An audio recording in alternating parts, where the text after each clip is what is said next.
I just watched the craziest video and I was watching it and thinking, is this guy for real? And then I was like, wait, this can't be real. These guys have to be acting. They look like they're trying not to laugh. So I'm curious what you guys think, but it's really messed up. And be warned, it's about dogs and cats. So if you get sensitive about that stuff, just skip the video.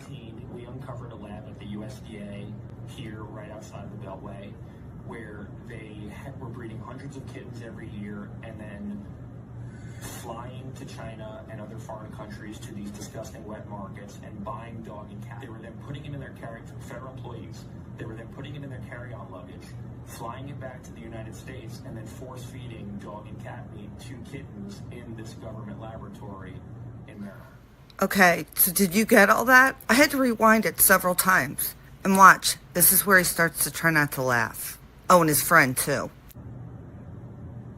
They spent $32 million on this project. For what purpose? They wanted to know if people eating dog and cat meat in China might be exposed to a particular parasite that could be carried in dog and cat meat. And fortunately, the Trump administration shut that project down. They adopted out the cats who were left in the lab. What kind of sick and twisted individual comes up with a plan to have an experiment where you're going to, feed turn these animals into cannibals and see what the outcome is? Where does that come from? Like, what was the thought process? How did the PhD student who's doing the research, how did they make that pitch to get that grant? If it tells you anything about the government's thinking, the person responsible for this experiment is in the USDA's Hall of Fame.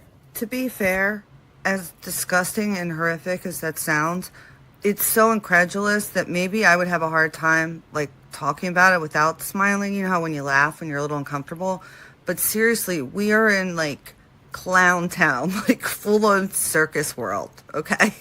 If this is the kind of shit that our government employees are doing, this is really messed up. But hey, the veil has been lifted, guys, so get ready.